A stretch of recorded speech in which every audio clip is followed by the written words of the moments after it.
And that was the Blues Brothers. And the cut on that was, Ernie? Give Me Some Lovin'. Jake on the vocals. Okay, the classic Blues Brothers. We have today on our next to the last tutorial, simple interest we're still playing with. Playing is the operative word. Okay, so the idea as we work with this, as we work with simple interest, we're going to talk about compound interest, and we're going to talk about future and present value again. I just spent some time with the Math 10 group talking about that problem. And let me summarize at least what we were doing in there, and I'm going to take a moment and be distracted just for a moment as I go ahead and get the computer to boot up. You'll be hearing the magical sounds of Microsoft momentarily as it boots up. Now, the problem I just did in the other class, as I said, Microsoft. The problem we just did in the other class was start with a money market account quarterly compounding. Now, I'm mostly interested for you in how it's set up, not the answer. So I've loaned out most of the calculators I had access to this morning to the other group while they do a review. But I'm going to write on the board the percent we have, and it's a money market account at 2.5%. Okay, so we have 2.5%, and it's compounded quarterly. And the idea is you're going to invest a certain amount of money. So the amount of money that I invest, I'm going to talk about P for principal. And this was causing us some troubles in this last part of the week. But the argument is that it is also the present value of the money that you're depositing. That's what it's worth right now. Present value. So you can think of this as the present value. Now, if I leave this in the bank for 15 years, then the amount I have at the end of that 15 years is its future value. So I start with a certain amount. 15 years later, I have another amount. That's the future value. Now, the formula we've been talking about, the amount you have at the end, and this is what I'm going to call future value.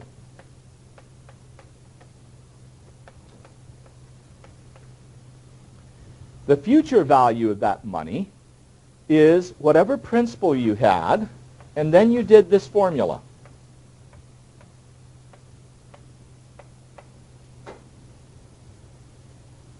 This is where you use your y to the x key. So if I'm doing this quarterly, what I'm trying to get you comfortable in doing, and this is our second go-around in this, and I have been pushing the Math 10 group probably 4 times harder than I pushed you in your Math 10 group. Okay. They've been doing these problems for several days, nearly a couple of weeks now. But what we're doing is taking that 0.025 and we divide by the number of compounding periods, which is going to be 4. And we hit an equal sign. Now when you do that, you get a 0.0065. If I multiplied whatever I put in the bank by that amount, I get the interest for that quarter. And I could just do the problem like that and just add everything up at the end of the quarter. I have my original investment, get the interest, get a new balance. Multiply that by this again, get the interest, add it on, get a new balance. Well, we can do that in one step just by adding 1 to this, where I get 1.0065. And the argument here is I don't have to, and can you slide over a little bit for me, Ernie? I don't have to worry about adding the interest back in. It automatically adds in each time I do that. Now, if I'm going to do that for 15 years, 4 times a year, I'm doing it 60 times. Now, I could do it manually 60 times if you want. Just makes a heck of a lot more sense, and dollars, to go ahead and say, I will let the calculator do that for me, pressing the Y to the X key. So whatever number here becomes Y. The next number I put in has to be that X. Well, 4 times a year for 15 years gives me 60. So I'm going to put 60. That is my NT. And I have a number which is going to be about 144 something. It's 144, I believe, with a lot of garbage after it. Okay, 14533. I was off a little bit. And there's, if you carry more digits. Now what, at the moment, Michael's calculator is set up to have 4 digits after the decimal point. It's internally holding 9. You just don't see them. So you're restricting the view. But you would restrict the view if you hit on a HP 20S that Michael's using. He's just restricting the view so he doesn't get a lot of clutter. Now, if I multiply this by something, it automatically, if I hit this equal, I don't know I'd have to hit that or not, but the point being, you may or may not have to hit the equal sign there. We then multiply by whatever my principal is. So what I did in the last hour was 20,000. So if you put 20,000 into here and then hit equals, you get 06588. Took me a moment to bring that out of memory. Okay, that's a question whether they would round up or down. And one of the things that is not so clear to me after reading more information is if the bank has to report this annual percentage rate and they were rounding down, they may not have then the rate actually that they reported, and they could be in trouble with the federal regulation Z by overstating the interest rate you were getting. So this may be a case where they might give you the extra penny. I'm not clear on that at the moment after the reading I've been doing the last week. Now, if you change this problem, what we did in the last hour, we said, okay, let's go daily. So how does this process that we have here, and we're okay where we are on the screen, how would that process change if I were to go daily with 365 days in the year? And the answer to that is, this is a 365 here, so I would change that to a 365, and that changes this to a .0000 what? You're going to have to go more than 4 digits after the decimal point for this, but you're going to do a .025 divided by 365, and what do you get?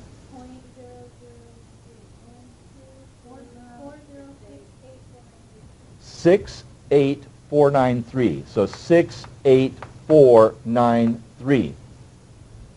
So this just changes here. And of course, this likewise gets changed because this then will become 1.0000688493.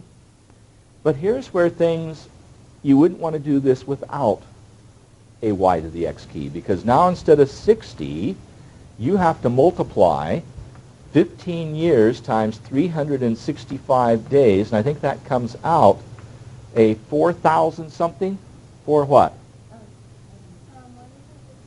15 times the 365?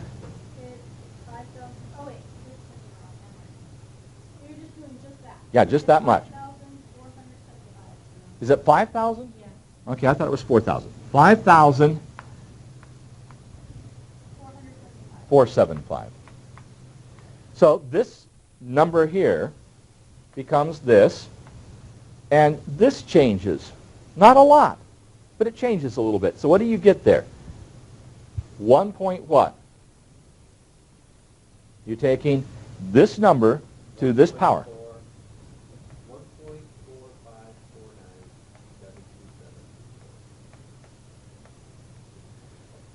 1.4549727. 4. Okay, I took this number to that exponent. I just did a y to the x, and the x part was now 5,475.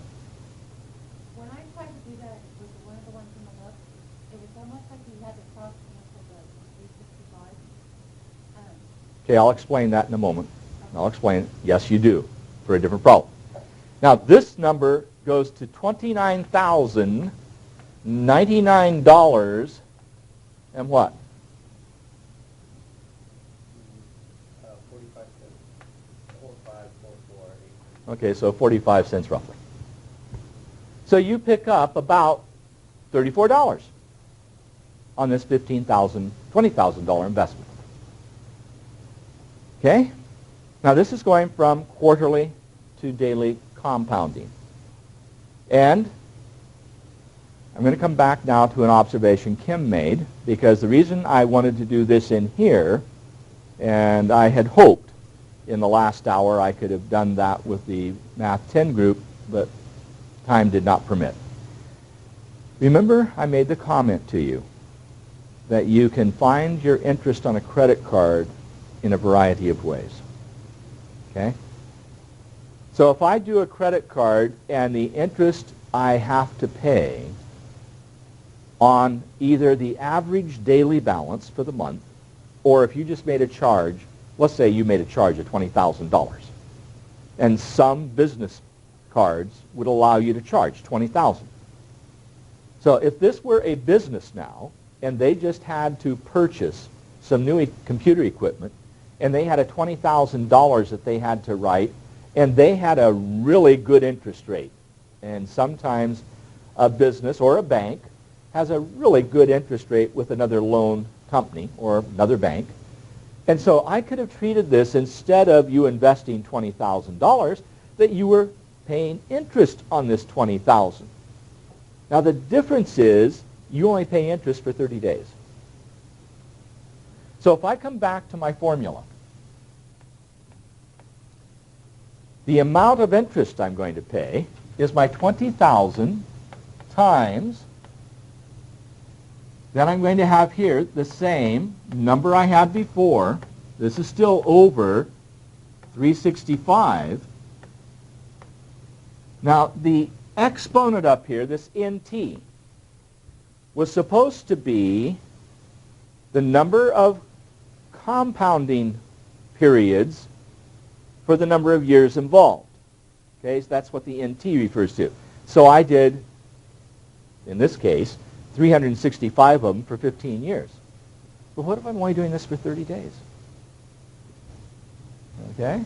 So that's 30 over 365 times the 365 days of the year, and the 365s cross-cancel, which is what you were talking about. And so you're, in essence, compounding interest for 30 days.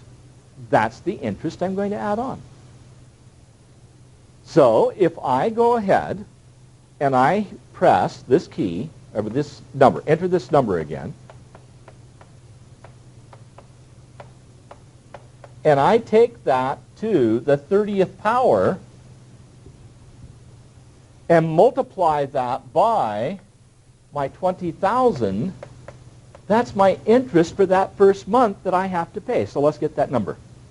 So you take y to the x, hit this number in here first, then hit your y to the x key, the 30, wait a minute, yeah, that's right. No, it is.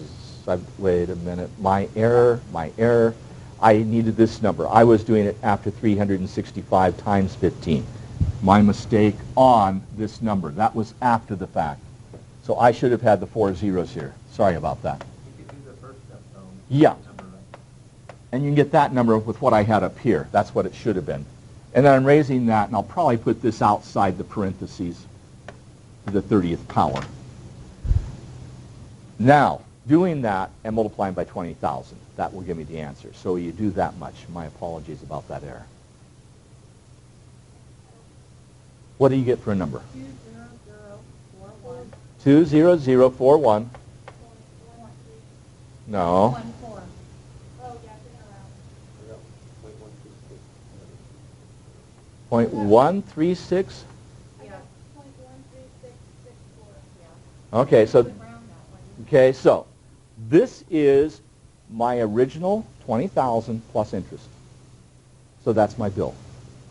So my interest is what? $41.14 after 30 days.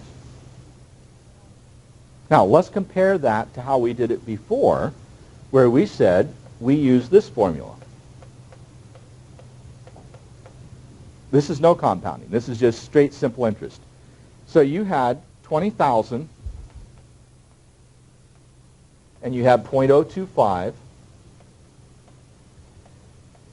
and it's times 30 over 365. Well, we actually just said what? 1/12, because we were doing it for 1 month. 30 over 360 would be 1/12. 30 over 365 would not be 1/12. But in essence, we said do .025 divided by 12 and multiply by 20,000. What is your interest that way? $41.66 compared to what? An interest here of $41.14. So it's actually to your advantage in this problem to do what? Get the interest compounded daily rather than just 1/12 of the year. And the reason?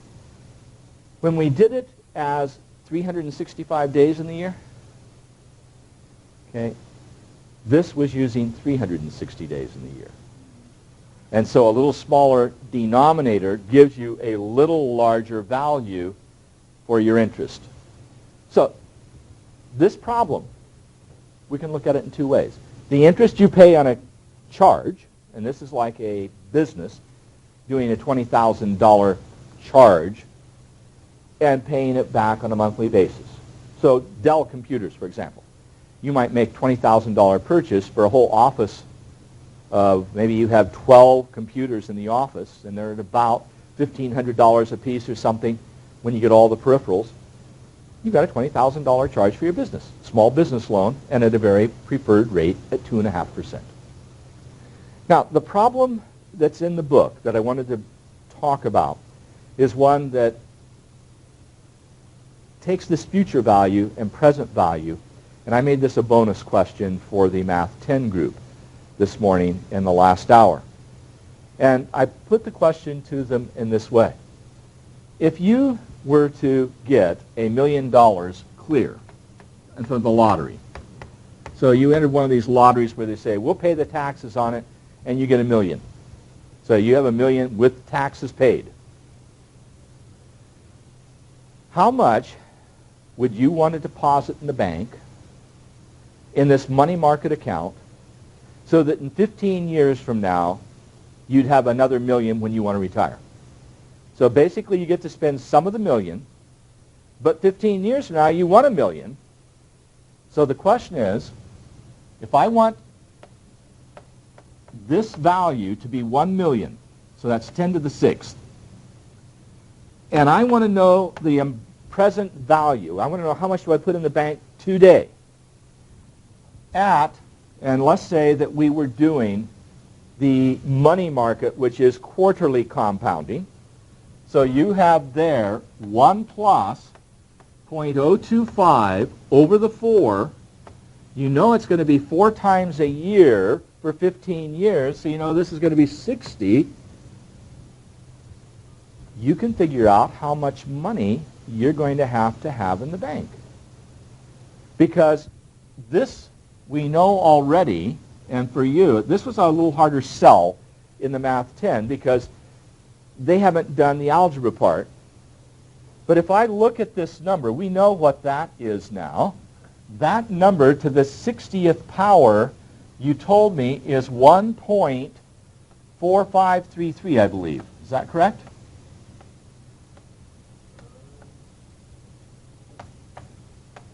Will you check? 1.025 divided by, so you take 0.025, divide by 4, add 1, then take y to the x, get a 60. You should get a 1.4533 with probably more garbage. 1.4532. Okay, but you're looking at 4 digits.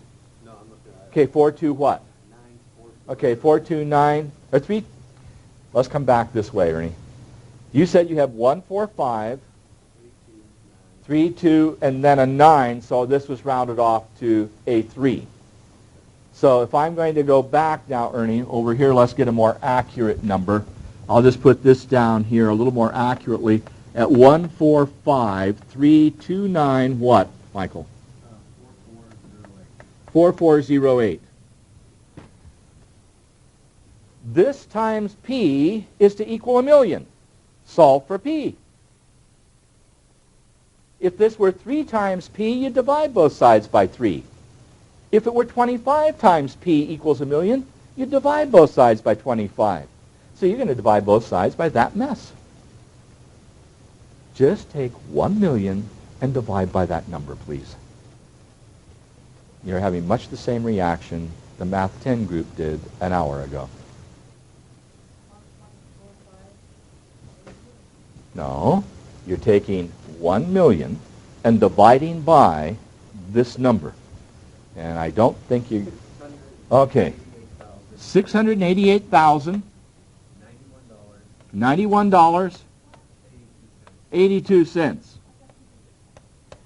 Take 1,000,000, that's 1 with 6 zeros, and divide by 1.453294408. And hopefully you're getting $688,091.82. It's an equation, yes.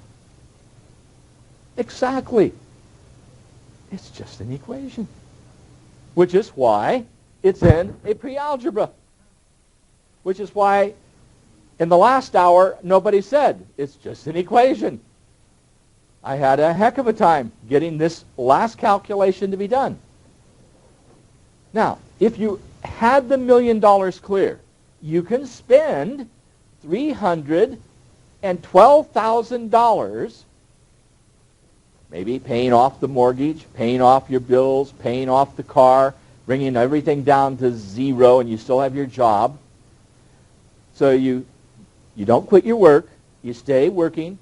Everything's paid off, so you have no bills. And you salted away this much money. 15 years from now, when you want to retire, you've got $1,000,000 in the bank. Now, the only thing bad about this scenario is what happens in those 15 years. Because 15 years later, inflation may make that $1,000,000 not very worth much. Okay? Now, in a sense, you do this with a lot of things that you invest in. If you look at things like life insurance policies, which are annuities, it means that you put money in each month and you can cash out at a certain point. If you're doing it for 30, 40 years later, what seemed like a lot of money at the beginning doesn't seem like much then. So just in a 15-year period, we hope that what's happened recently isn't the case. That a house that was $500,000 is now worth $200,000. If that's the case, your $1,000,000 is worth a whole lot more. So this future value of $1,000,000 doesn't account for any inflation. Okay? It's a gamble, it's a risk, and 2.5% isn't great. But it beats the heck out of putting it in the mattress. Okay? Now, if you have that much money, you might, and this is where you look for higher rates. 2.5% isn't a great rate. Maybe 3.5%, 4%. Now, what I want you to do is think through this problem with Rule of 72 with me. Will you divide 72 by 2.5? 72 divided by 2.5. Close to 29 years, correct? So if you wanted to consider what happens to, say, $500,000 at this interest rate, you'd have to wait nearly 30 years to get to $1,000,000. Again, if I, instead of depositing 6/8, said I'm going to spend half this money, and I'm at $500,000 I'm putting in the bank, it would take 29 years to get to the million. Okay? By going to 688,000, okay, I get there in the 15 years. Now, if you think about the fact that when I'm taking my original investment over here. Now, Ernie, I'm going to slide back over to this part. Okay? Yeah, just to there. We put 20,000 in. Now, I want to talk about the reasonableness of these answers because that's what's missing, at least for the Math 10 group, and I think you're at a point where you can start thinking about the numbers you're getting. If I had 20,000, in 29 years, it would be 40,000. Okay, now 29 is close to 30. So when I said 15 years, okay, that's halfway there, correct? In 30 years, I'm going from 20 to 40,000. Okay, 30 years. So if I'm halfway through the 30 years, I should be halfway to 40,000. 20 to 40 and halfway there is 30,000, and you're darn close to the 30,000. So you can look in a kind of common sense. I think that's perhaps a phrase that doesn't compute well in a mathematics course. Intuition, because you haven't had enough experience and you haven't had enough calculations. You may not feel comfortable with the numbers. But I'm hoping that you can look at a problem like this and say, well, before you even start, you have an idea of where you're going to be. So if somebody said to you, I've got this great interest rate, a little bit of risk with it, yes, but you're protected by the federal government, so if the bank folds, you still get your money. So the question here is going to be, if I could get a 4% interest rate instead of the 2.5%. Get a mailer. One of my students in Math 10 just got a mailer in which one of the banks told her about a money market account, put money in, and they didn't say the interest rate, which is a little bit unnerving. But let's say you get one of those mailers and it says, if you'll put your money in, we'll give you 4%, compounded quarterly. Okay, it takes 18 years to double, correct? 4 into 72 is 18. So in the 15 years, I could put in a heck of a lot less money and still have $1 million. So my guess is, as we come back over here, Ernie, to this 688,000, if I could get to 4%, then this should be down closer maybe to 550,000. And it gives me more flexibility to spend a little bit more now. And still, 15 years from now, have $1 million in a nest egg. Now, the people who played this game recently didn't put it into money market accounts. They put it into investments, real estate, okay, stock market. And what's happened to real estate and stock markets in the last 6 months? The real estate's gone down 50 to 60% in areas. The stock market on 401ks, those have gone down 60%. And so if you had planned on having a certain amount of money at a certain time, and suddenly the bottom falls out of the real estate investments, the stock market, then a money market account that's guaranteed looks pretty darn good. Small interest rates that are guaranteed and are no risk, in the long run, have a certain security to them. And you've got people right now who are really gun-shy about investing any money. Now, in the newspaper this morning, talking about California, where people are now looking at real estate again. It's like, okay, you've been burned once, let's go back and try again. A house that was at $650,000 was on the market for, I was thinking it was $200,000 roughly. And so a person's got money to invest and says, I think I'll go ahead and invest in it because I don't think it's going to get any worse, and it's eventually going to go back up. And so this person's, again, willing to take the risk. And that's what's happening with B of A's stock, for example, had been down to like I think $3 a share. And if somebody bought into it, then it goes up to $6 or $9 a share. Now, do you have courage to let it ride? Or do you cash out short term and wait for where you think another low? The key is buy low, sell high. And you never can tell. But this whole thing that we're doing here, is how you play that game. Now, what I'm not going to do, there isn't time, and it would take me a full day, and you aren't at the point where I'm comfortable. I wanted to present the formula for going backwards and getting the amount you pay on a monthly basis to amortize a loan. We have a table we can use. I was going to give you a formula. And unless we get through the graphing a lot faster than I think, I'm probably not going to do that. You weren't as ready for this as I thought. And I don't want this to be the case where this is our 20% of the course that you spend 80% of your effort on and forget everything else we've done. This is just a tie-up of where we were last semester, and the intent was to get you further along than we were last semester, and I think we are, but not that much further along. And looking at the number who aren't here today, when we have 25% of the class here that started, that does not make me feel good. So I don't know just what that bodes for us, but it's certainly a case where study. Okay? Now, that's what I wanted to review. I hope that helps the process a little bit, how you use the keys. Now, you have questions that you wanted to ask perhaps today from 8-6. So that's what I want to spend my time on. And Ernie, I'll be going very shortly to the sideboard if I have questions. So, Michael, do you have anything you want to ask on 8-6? Well, on 8-6, yeah. Well, no, actually, 8-6, all the questions have been answered already. Okay.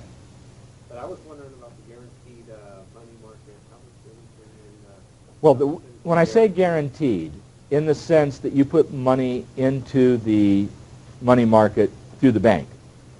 And there are certain guarantees by the Federal Deposit Insurance Corporation, which came out of the last Great Depression, in which you were protected so many, I'm thinking it's 100,000, that you're protected that if you put the money in a bank and it goes, as some banks did, goes bankrupt itself, then your money is protected by the federal government and you don't lose it.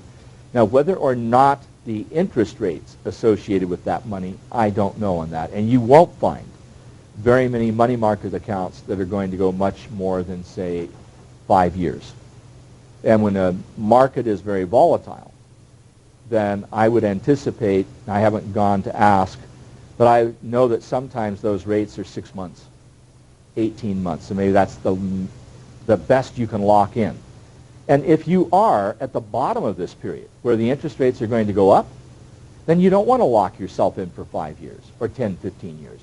Because if you take a 2.5% money market and suddenly it goes up to 4%, you can't close out years without penalties. So you have to wait to roll over, and if you have to wait for 10 years, you've lost a lot of money. So it's a little bit like a dice game. I mean, there's no absolute here, other than the fact that it's better to get some interest and minimize your risk. Risk assessment, a whole other area of probability. Any discussion on problems in 8-6? Kim? Okay. Anybody else in 8-6? And how far are we in 8-6? More than halfway. Halfway? Halfway? I stopped at 9, and 9 was like something like that. And that makes sense now? Well, it's still kind Okay, well, see if you can find one in the problem set for 8-6 that in any way you look at it and say, okay, that isn't a problem I can do. So, Ernie, I'm going to go back center so I can get to the camera and to the section 8-6. And this is the last review, or the last I'm touching this material, because we go into coordinate systems, graphing lines, and things of that nature coming up. What's next? So at this point, do you see anything there that you want to ask about that you say, okay, if I looked at this problem in the computer, I wouldn't know what I need to do. Okay, so problem number 9 on the computer. And, Can you find one like it in the book? oh, yeah. If we can have one in the book, it might make it easier for everybody to participate as I put it on the screen. So we'll wait as you're looking at problems here on page 631. Okay, Kim? How about 19 in the book? 19. Okay, so this is a young lady. Notes that her savings account earned $15.57 in 3 months. Okay, they're telling you what it earned in those 3 months. And it says that her principal is unknown. You know what it earned.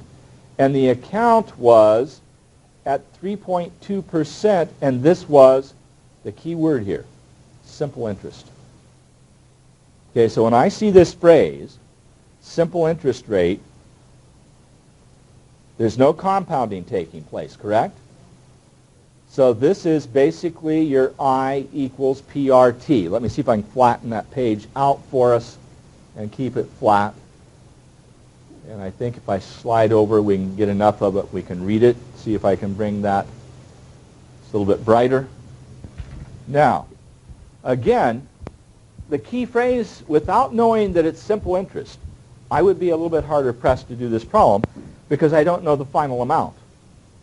Because I have two formulas that we're using. Let's take this now to the board. This is my simple interest formula. And the other one is essentially this one. That's the compound, where remember this is the y is 1 plus r over n, and your x is going to be nt. Now, I couldn't do the problem as stated if this were the problem, because I don't know the final amount with this formula. But the fact that the interest earned is given to me, I can just substitute into that formula the numbers I do know. So if I put that this is number 19, and let's go back to the document cam for a moment, Ernie. We know that the interest is 15.57. I don't know the principal, the present value. And I do know, as I go back to the problem, that the interest is what? 0.032. And it was for 3 months, correct? So this becomes 3 over 12. You could write it as 1 out of 4. Let's go back to the document cam for just a moment. When they say 3 months, that's the equivalent of telling you it's what? Quarterly compounding, because that's a quarter of the year. So let me get this 3-2 a little bit neater here. So my 3 over 12, as I go back to the board, is the 1/4. That this is an equation again. Because this just says that you have 15.57, and now if I take 4 and divide it into that, I'll have 0.008. So I have 0.008 times the letter P, divide both sides by the coefficient, and I have my answer. This is like 3x equals 6, 3x equals 15. It's just we have decimals this time. That answer it? Sandra? I have a formula. Yes. I'm substituting the things I know, solving for what I don't know. That's no different than if I tell you that the volume of a box is length, width, and height. And if I tell you that the box has a volume of, say, 32 cubic feet, okay, and I tell you that the length is 8 feet and the width is 4 feet, what does the height have to be in order for that to be true? Well, you have 32 equals 32h, and so you divide both sides by 32, and you get h is 1 foot. It's the same problem. But instead, I do what? Interest, principal, rate, and time. So this is taking a formula, substituting the things I know, solving for what I don't know. Yes? In exactly the same way, if I had 3 times p was equal to 15, what would you do? Divide by 3, correct? Now, why does it seem so awkward to divide both sides by .008? Yes, precisely. The decimal makes it seem harder. If it were a fraction, probably harder yet. But it's just like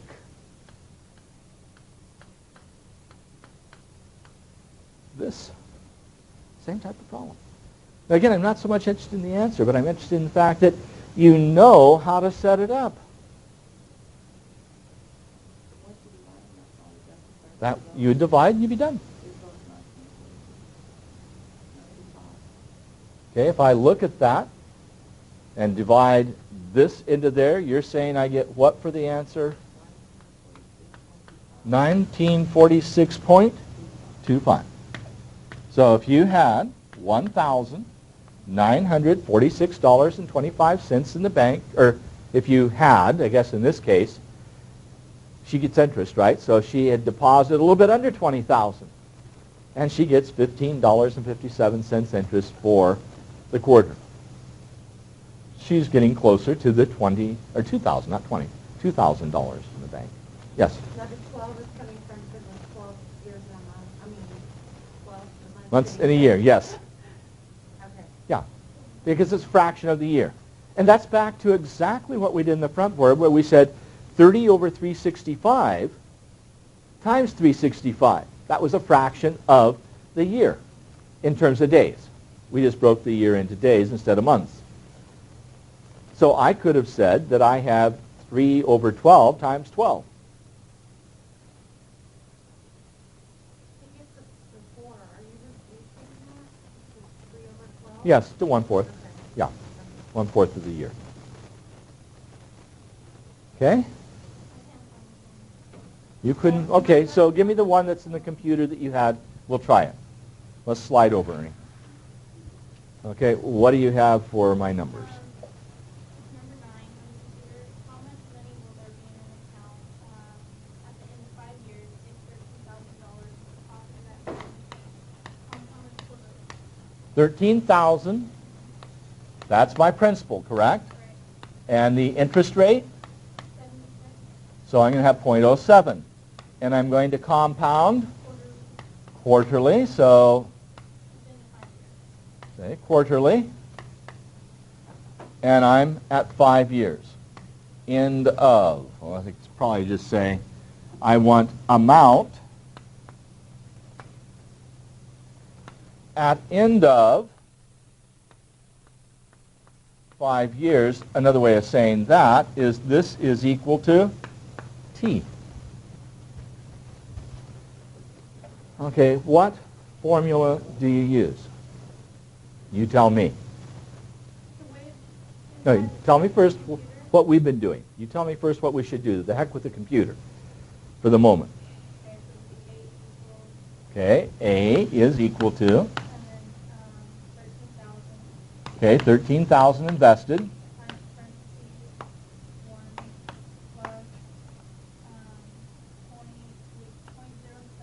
Yes. Quarterly, good. And then times 5. Oh, 20. Thank you. The 20th power because I was doing it. Now, this is where I get concerned.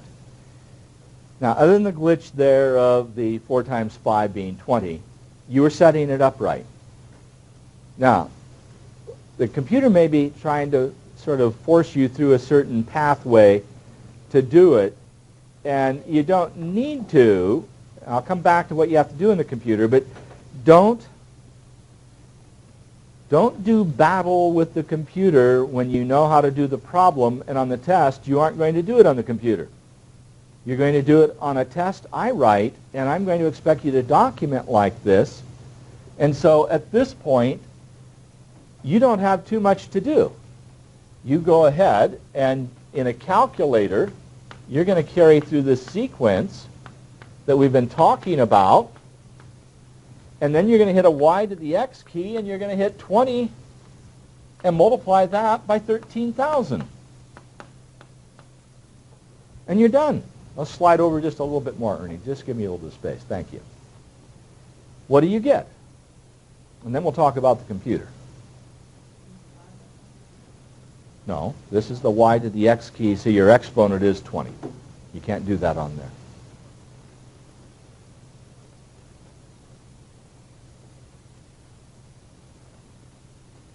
Now, while Sandra's doing that, I'm going to make a comment here. At 7%, it'd take me 10 years to double 7 into 72 at about 10. And I'm only doing it for what? 5 years.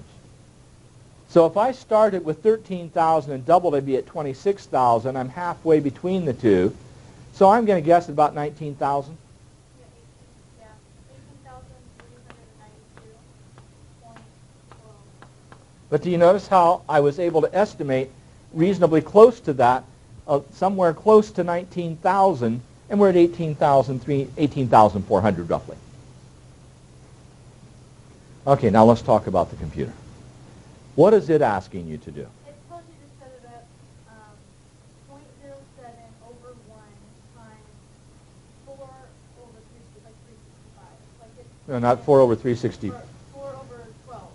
No, 3 over 12. Because it was quarterly. Quarter means 3/12 of a year. Yeah. That's right. Okay. And then the 20 like on that side.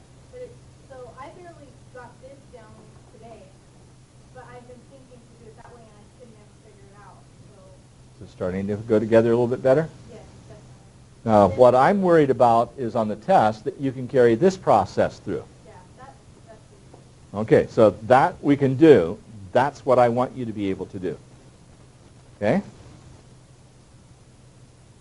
Now, one of the comments that was made yesterday, that what I was doing just didn't look like what we were doing in the computer.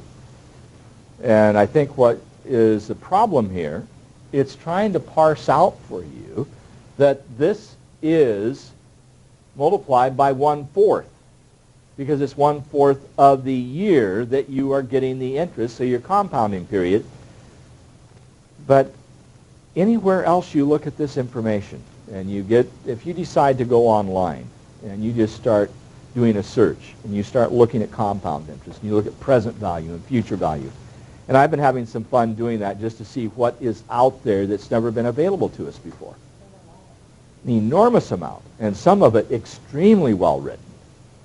And in general, you come back to this formula, 1 plus r over nt, over n to the nt power.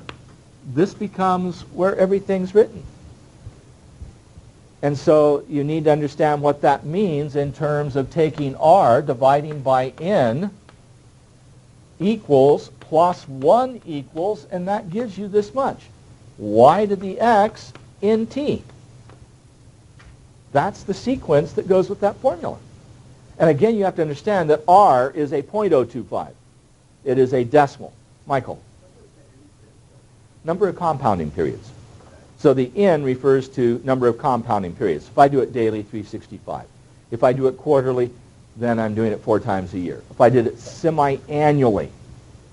And this is, again, one of the things I noticed that as I look at the problems, we're doing a lot of this annually. We're compounding annually. We're compounding semi-annually. And I think that's neat to stretch your ability.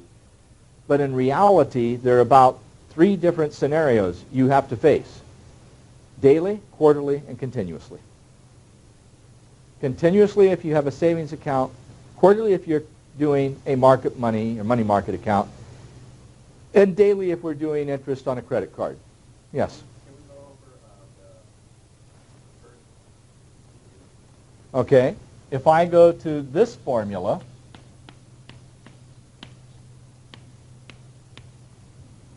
this is y to the x. Your y is the e, and your RT is the x. So instead of taking NT, you're doing RT, which is going to be your interest rate. So in this case, if this problem were to put $13,000 into the bank again, then you're just going to have $13,000, and you're going to multiply it by E, and now the interest rate was 0.07, and this was to be put in the bank for 5 years. So I multiply the 0.07 times 5, I get 0.35. So I am, in essence, saying that 13,000 times e to the 0.35. That is the amount of money I have. Now, you have to be careful about how your calculator works. For the Hewlett-Packard, you enter the 0.35, and then you hit e to the x, and it gives you your number. This is HP. If you're using the Sharp calculator, then you hit the e to the x key first, and it shows you on a screen. It gives me this on the screen, e with a caret, and that means whatever I put now over here is going to become that exponent. So I put 0.35 in here, and then I hit equals, and it gives me the number. But we should get the number the same regardless which calculator we're using. So what do we get for taking e, this part right here? What do we get for that result? E to the 0.35. 1.419 067 549. Now, one of the students in Math 10 this morning asked, because at one point a student could not, in a calculator they were using, put the last digit or so, because they were doing that $1 million problem, and so they couldn't put as many digits into the small little 4-function calculator, and got the right answer. Well, why is that if I couldn't put those last digits in? Well, in terms of the amount of money I'm trying to deal with, down here doesn't matter too much. But if I had not $1 million but had $1 billion, then that starts becoming an issue. So when banks are under TARP and you're getting loans from the federal government of $10 billion, those decimals at the end become big potatoes. Now, if I take this and multiply by my 13,000, I have the amount of money in the bank. And just understand, it's not going to be a heck of a lot more than that 18,392. My guess is we're going to be maybe 30 or some dollars difference. What do you have? What does this number become? Take this and multiply by 13,000.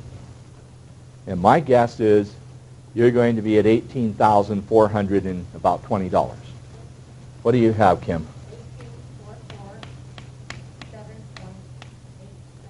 44787.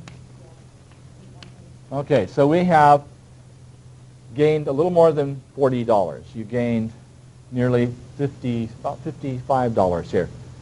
So not a bad increase, okay, but not a huge amount, given that you invested $13,000. You didn't even gain $100. You gained $57. I mean, that, for 2 people at Olive Garden, and a nice dinner and salad and dessert and a cup of coffee, you're going to, and have a tip, you're going to shoot whatever you got there extra. Okay? Does that answer the question? Michael, you were wanting to know about e to the RT. Okay? Now, that's essentially the only thing that the book goes beyond what we've been doing right here is the $1 million problem. That is working backwards. And that's just simply a problem of working backwards to determine how much money you would need to put in the bank so that your future value is a fixed amount. Yes? So when we see simple interest, what is it possible? Okay, I'm going to have to walk with me. Stand with me as we come back. When we say simple interest, what Kim was referring to is that formula, yes. When I'm talking about compound interest, it essentially is either this or PERT. Remember, that's just defining what y is. So your exponent's this part, and y is your e in this case. Okay? Simple versus compound interest. We got it? Any other questions? Because I'm running down to the wire here. Okay? Ernie, we're listening to the Blues Brothers and...